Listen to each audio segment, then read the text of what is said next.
whoever you want. Great. Hello, everybody, and welcome to another episode of the Black Spinner Music Podcast. Today, we've got a very special guest with us. Today, we have rock journalist and author Robert Lawson here with us today. And Robert's going to be talking to us about his new book that's coming out. Is it later on this summer, Robert? Yeah, the last I heard was probably end of summer. Okay, in the end of summer, and he wrote a book. It's going to be entitled "Solidarity Forever: The Art and Soul of Stevie Van Zandt." So it is a book about Stevie Van Zandt. But before we get into the book and break it down a little bit more, let's find out a little bit more about our author. So, how's everything going, Robert? Good, good. I'm happy to be here to talk to you today, Andy. All right, great. Well, thank you for saying yes. It's an honor to have you on here. So where are you coming out of? I mean, where are you at right now, Robert?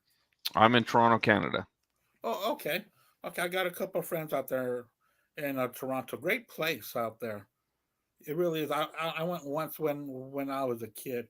So so did you go to journalism school, or how did you get involved into writing books about rock music? Uh, yeah, just for a long time, I was kind of or I guess 15 or so years ago, I started sending out emails to friends and family of, my top five guitar players and top Mhm. 10 live albums, and I would just harass them like that. And I do manage a record store.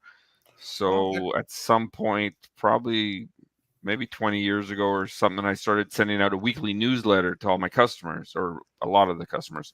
So I talk about new releases and new movies and CDs and albums that were coming out, and I would, just kind of write about them. Right. And that kind of led to me having my own website for quite a while, which is album reviews, concert reviews, movie reviews. And then a good friend of mine up here named Martin Popoff, who's written many, many books All right. Yeah. Hmm. about hard rock and heavy metal.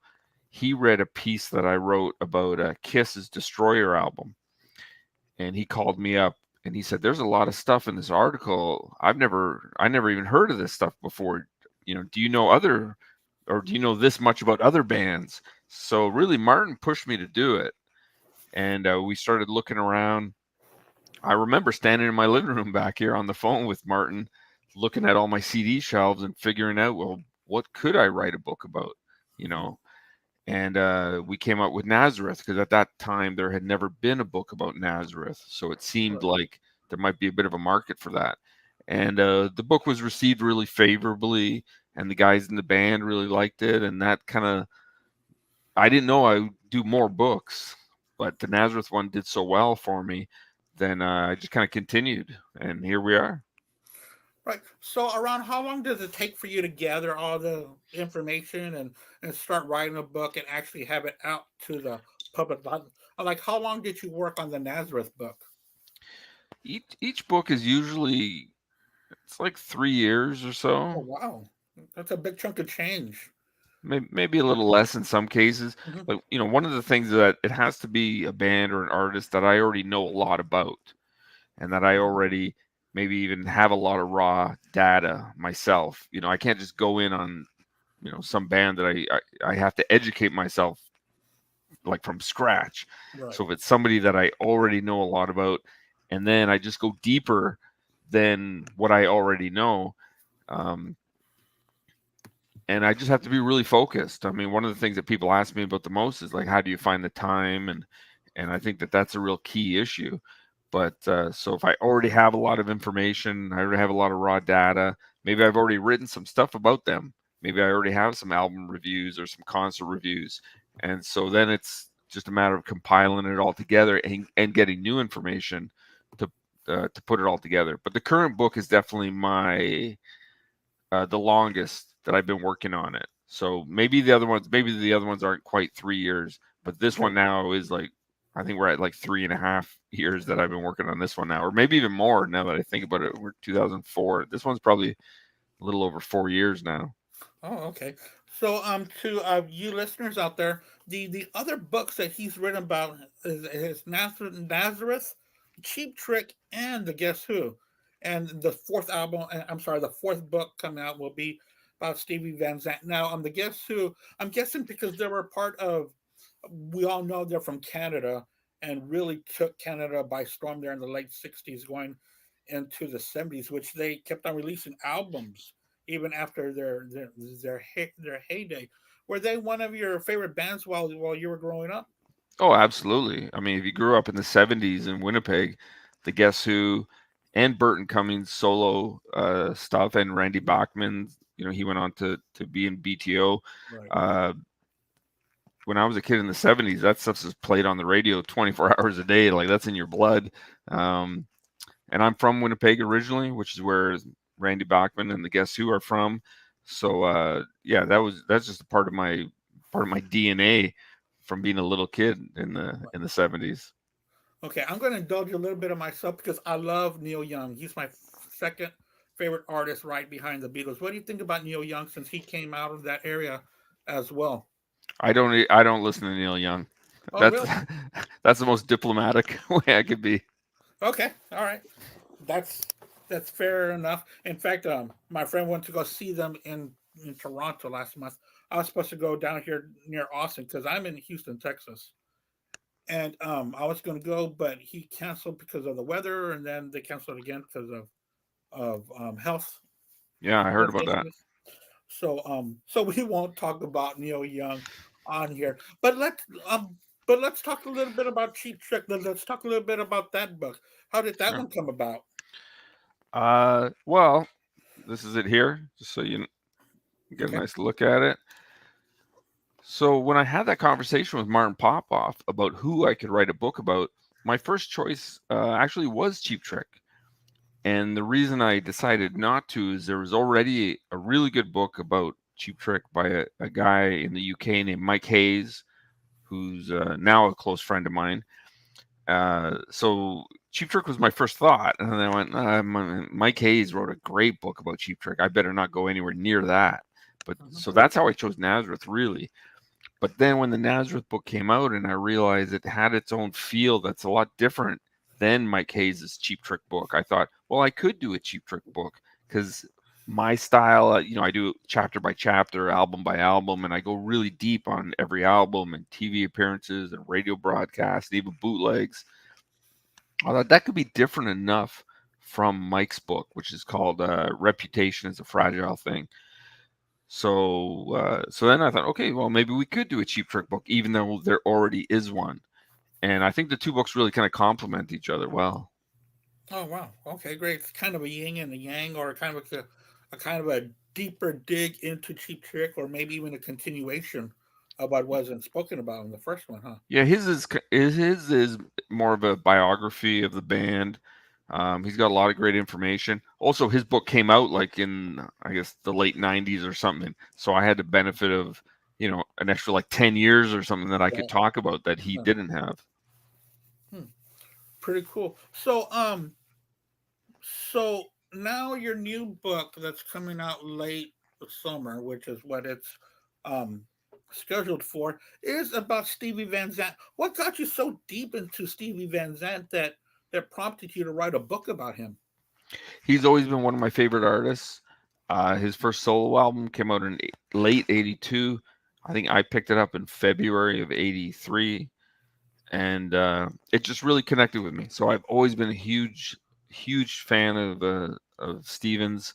I've like he's like my number one guy. Like I collect Yeah. his stuff like crazy. I've every for a long time he didn't have that many albums. He had like Right. four or five.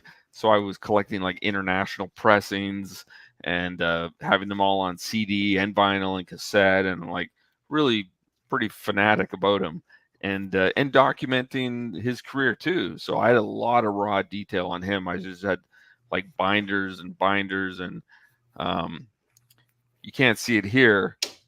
Oh, I've got a filing cabinet here. There you go. Yeah. This is just full of like music files. Okay. So there'll be a file in here that just says like Thin Lizzy, and it's everything I've ever thought about Thin, or whoever. Like, Hmm.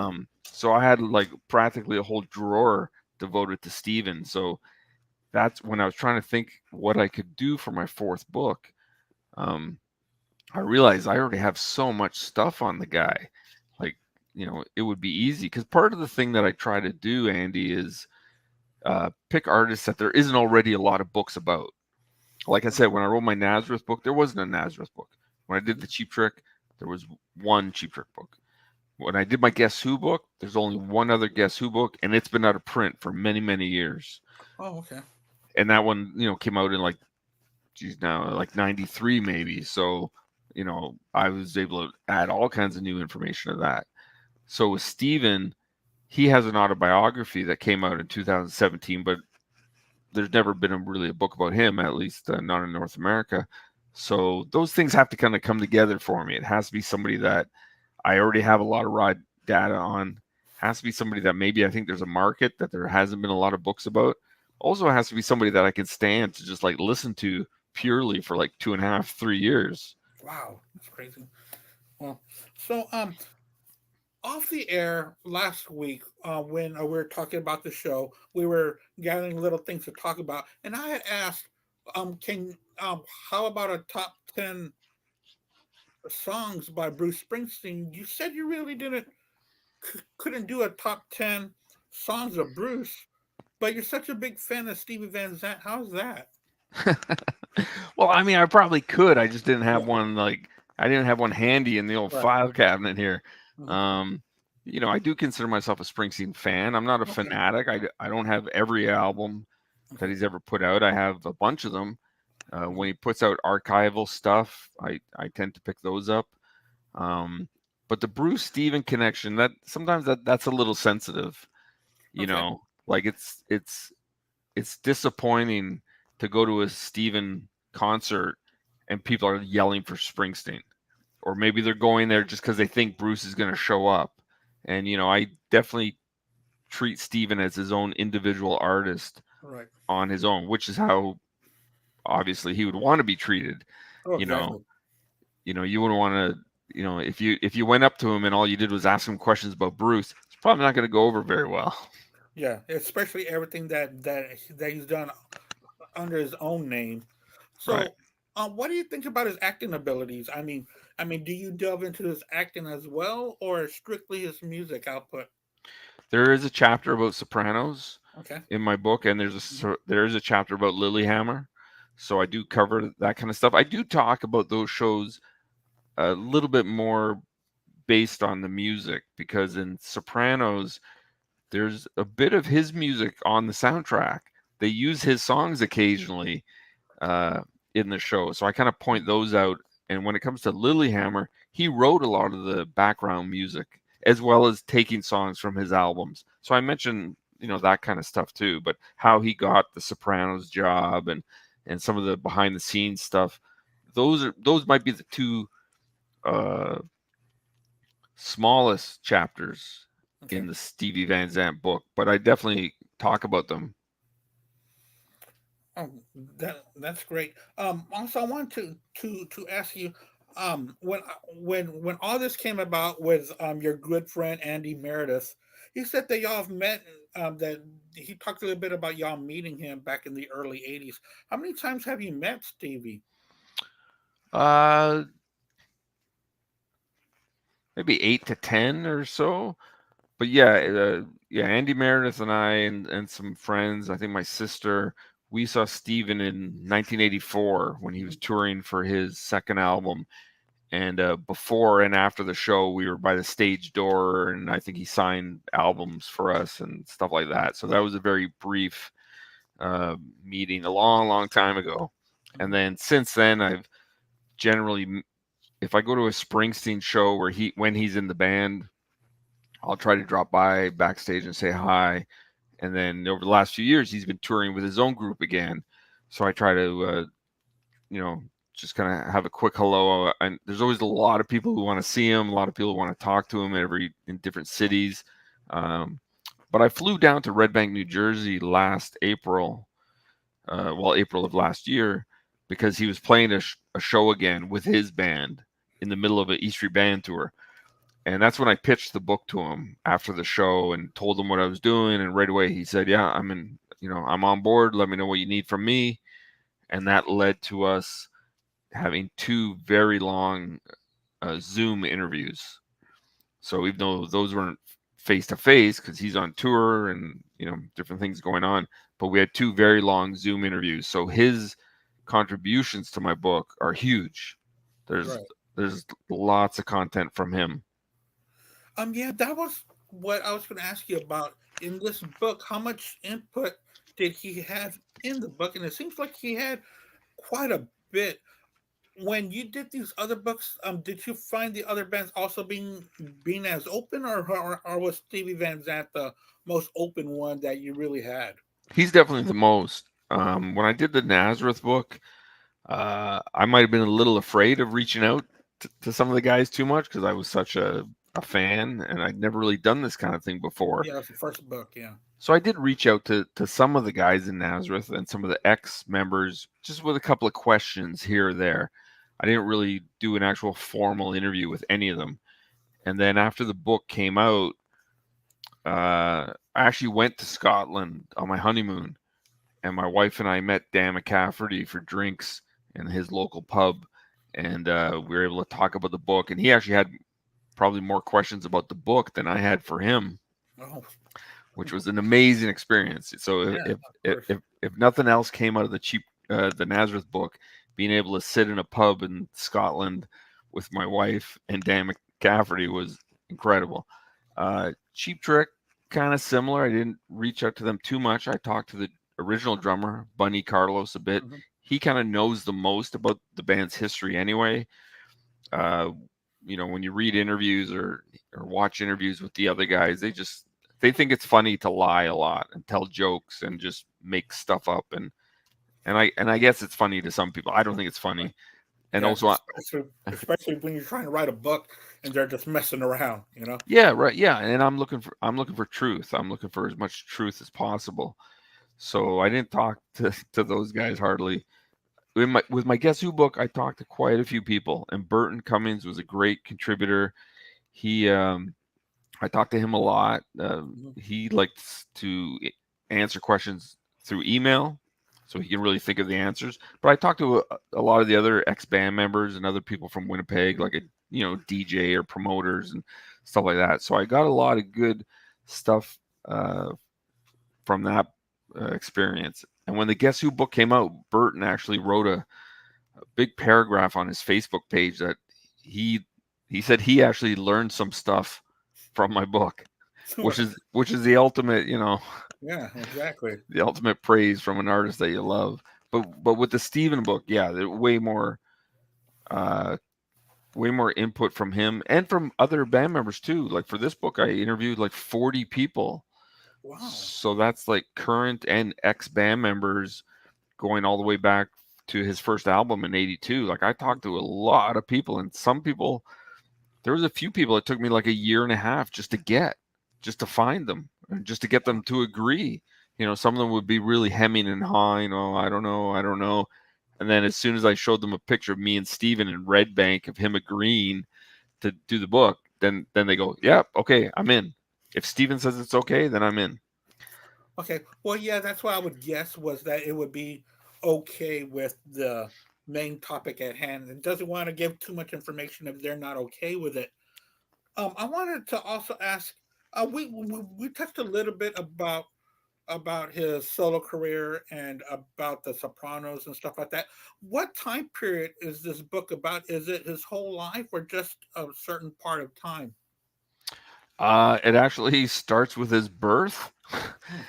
And it goes all the way to there's a documentary that was just released on HBO like 2 weeks ago or something, and I talk about that documentary as well. So his entire life, yeah.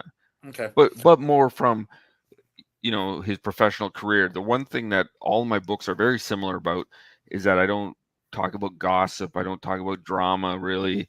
I don't Hmm. talk about rehab and groupies and ex-wives and Sounds you know great. all Hmm. that kind of stuff. That stuff's never interested me as a fan.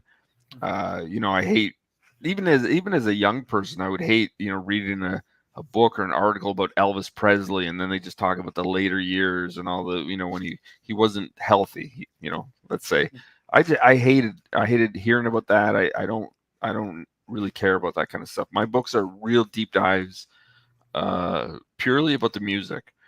So, like I said originally, all the albums, singles, music videos, radio broadcasts, bootlegs, TV appearances. I try and cover all that stuff. And Yeah. because it's chapter by chapter, if you happen to be listening to a specific album by any of these artists, you could just easily flip to that chapter and basically read everything that there is to know about it. So it's kind of a handy, almost like a listener's guide in that way. That's great. I'm almost exactly the same way when it comes to these artists. I really don't care about their personal lives. I care about the music and the work of the reason why I listen to them in the first place. When of course, I heard about little Stevie Van Zandt with Bruce Springsteen and all that, but then probably about, I want to say about 20 years ago on the radio, Little Stevie's Underground Garage started off being a syndicated show, and then of course it's now on Sirius XM, which he curates that.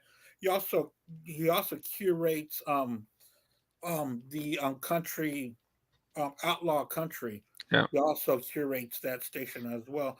Um, did he talk a little bit about how that came about? Because it's a fascinating station when you listen to Underground Garage, because that's exactly what it is. You'll hear pretty much garage rock from the 60s until today. Did y'all touch about that? We didn't talk about the radio stuff too much just because Mhm. I started like running out of running out of space. The Right. thing that's interesting though, that what you're kind of touching on there, is that Steven, it's like he has like 5 or 6 different careers. And there are some people who only know him from Sopranos. There are some people who know him from Bruce Springsteen and the E Street Band, and they don't know that he was in Sopranos. And that actually happens, and I get that sometimes when people, like, even now, especially people who've seen this new documentary on HBO, is directed by a good friend of mine named Bill Tech. People are watching that documentary going, wait a sec, that's that guy.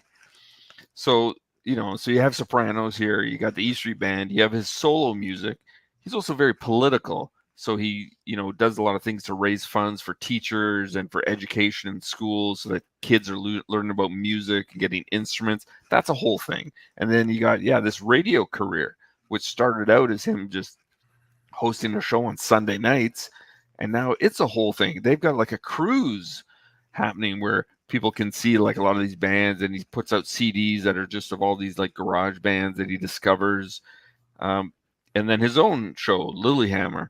So he's got a lot of different things now that he's written an autobiography. He's an author, but sometimes there's not that much overlap between the fans from all those different things. I was backstage at a Springsteen show in San Jose.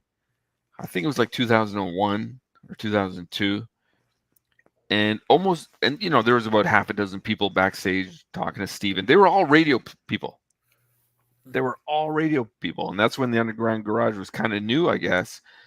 And there wasn't that many like people standing around wanting to talk to him about his music. At that point, it was all radio. So he is an interesting guy in that way. And the documentary, as well as my book, I think, shows you that. So if you only know him from Sopranos and radio or something, then you'll learn a lot about his own music, but you'll learn a lot about artists that he produced. For example, he produces a lot of other artists and he writes for them. So that's like another side career.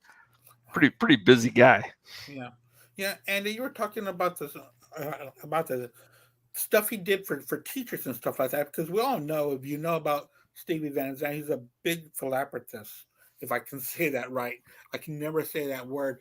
But he's always been so giving of his time and of his talents, especially around the New Jersey area where he grew up. Even though he was born in Massachusetts, is that correct? Yeah, but I mean, I think he moved to Jersey when he was like 6 or something. Right. So Yeah. he considers himself a Jersey guy for sure. So can you talk a little bit about his charity work and different stuff he does around his? Well, he's done a lot of there's the Teach Rock organization that he's had going for a few years now. Probably the biggest thing, and this is also another thing that some people only know him from, which is in 1985 he spearheaded an album to protest the apartheid government in South Africa called Sun City. And that song and that album raised like, I forget what the number is now. It's like $100 million or something Wow. for different charities in South Africa to educate the people there.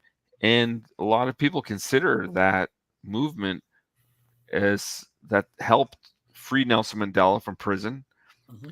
and which led to him eventually becoming elected and running South Africa. Um, so that's an example of a song and an album that he produced and brought his friends in, and they all, collaborated together. That's an example of something he's done that actually changed the world. World, exactly. That's what I was going to say. Stuff like, I mean, and that's not overstating it. That's actually what happened. It changed the Yeah, world, right? there are, there's like whole generations now of black people in South Africa who are allowed to vote and can own homes and can, do a lot of things that pre 85, or when things really started to change after the album came out, there's no way they could do any of that kind of stuff. They weren't allowed to own homes. I don't know if they were allowed to own cars. Like, they were like really discriminated against legally. It was like the government's policy to discriminate. They weren't allowed to vote. I think there was like 30 million black South Africans and like 3 million white South Africans or something, Yeah, and the blacks weren't allowed to vote in their own country. right. So yeah, that's one of the things that I know he's most proud of, and Oh, it should be. Yeah, yeah, and that's like a really big part of who he is, and it's a major accomplishment for sure. And I gotta say, it's a great record too. I hadn't listened to it for a long time until when I started writing the chapter about Sun City. It's a great record. He brought together a lot of different elements. There's all kinds of different musicians who collaborated, and they're not all necessarily the top 10 pop people. right. He brought in jazz musicians, and he brought in a lot of hip hop artists, which weren't getting played that much on white radio in At that 1985. time, yeah, yeah, because they were just breaking the ice pretty much in Yeah, '85, much yeah, less later on in the decade. That's a very interesting point about him, because if you think back in '85, there was so much charity stuff going on. You had Live Aid, and you had the USA for Africa, and so much of that stuff was going around.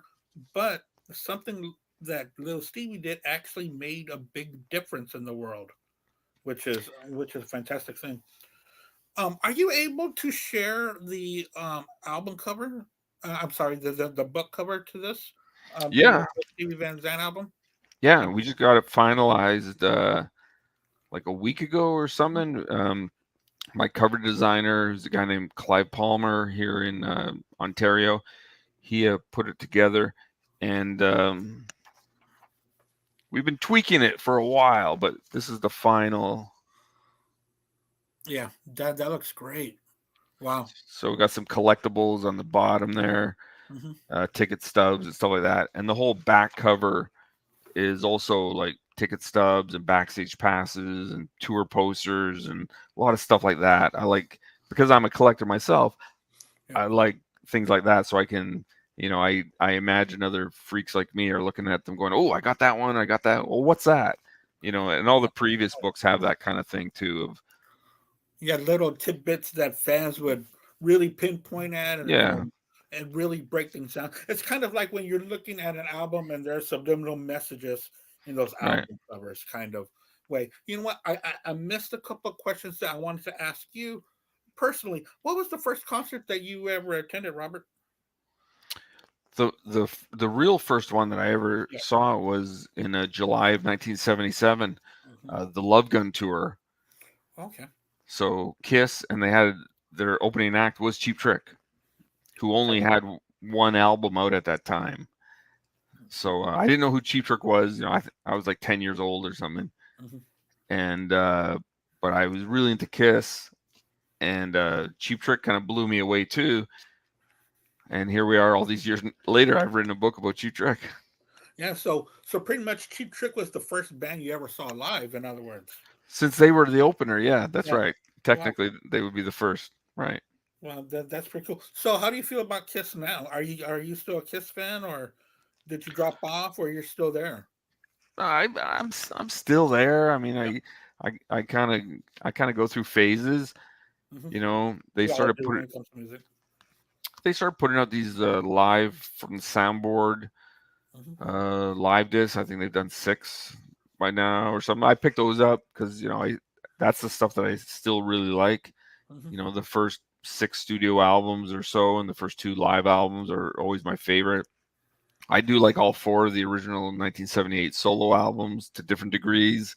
Um, but yeah, if they put out any, like a live DVD from '76 or '77, I'm right there. I mean, that's a day one purchase for me. And I got lots of like Kiss bootlegs and like CDs and DVDs. So I could throw on like I don't know, Detroit '76 or Houston '77 anytime and still love it. Right. I do get tired of all the backbiting with them and all the just talking shit about each other all the time. That's again talking about Yeah, we were drama. just talking about that. That leave that out and give me the music.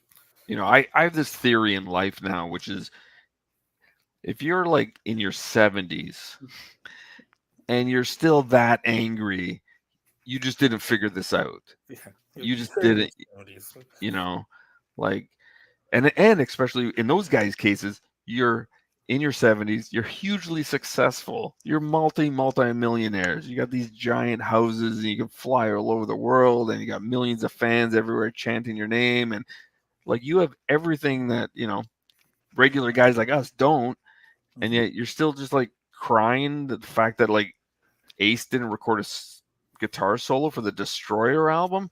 Jeez. Right, right, and or that. Well, Peter Chris really didn't write Beth. Okay, just let us, just let that go. Because it yeah, I wasn't mean, Beth that really hit him into the stratosphere. yeah, bunch of babies. I tell you. And if you're 70s and still fighting about this, you learned nothing in life about anything, pretty much. So, thank you so much for joining us here, Robert. This was a pleasure to meet you. Is there anything else you wanted to add about the book? Well, originally I was really hoping that it would come out in November because the E Street Band are going to be in Toronto in November, and I want to be able to present a copy Mhm. to Stephen in November. But my publisher wrote to me like a week ago, or yeah, I guess a week ago, and said if everything goes according to plan, it'll be out at the end of September or end of summer. So we're in July now, so that's like real soon. Right. So it's going to be out. It'll be available everywhere. Amazon will have it. Barnes and Noble in the States, you can special order it through them. The publisher will be selling it online. In Canada, we have a Right. chain up here called Indigo. It'll be in their database. But yeah, it'll be everywhere. And we're going to just try and promote the hell out of it. So anyone out there who's semi interested in Stevie Van Zandt or the E Street Band or Sopranos or anything like that, we want them to at least know that the book's out there. All right, great. Yes, and I'm going to share this with as many people, and I'm going to put a nice little paragraph there about you and about your expertise in writing these books and about your love for Stevie Van Zandt. So, anything else you want to add, Robert, before we go? I think that's it. I think we covered it all. All right. Hey, man, it was a big pleasure to have you on Black Spinner. We do weekly shows and we do rankings of different albums and stuff like that. If you ever want to be on our panel, man, I would love to. I would love to have you on. Yeah, yeah, we'll do something for sure. Yeah, yeah, if that's something you are interested in. Well, thank you so much, Mr. Robert Lawson. Um, his book will be out at the end of the month.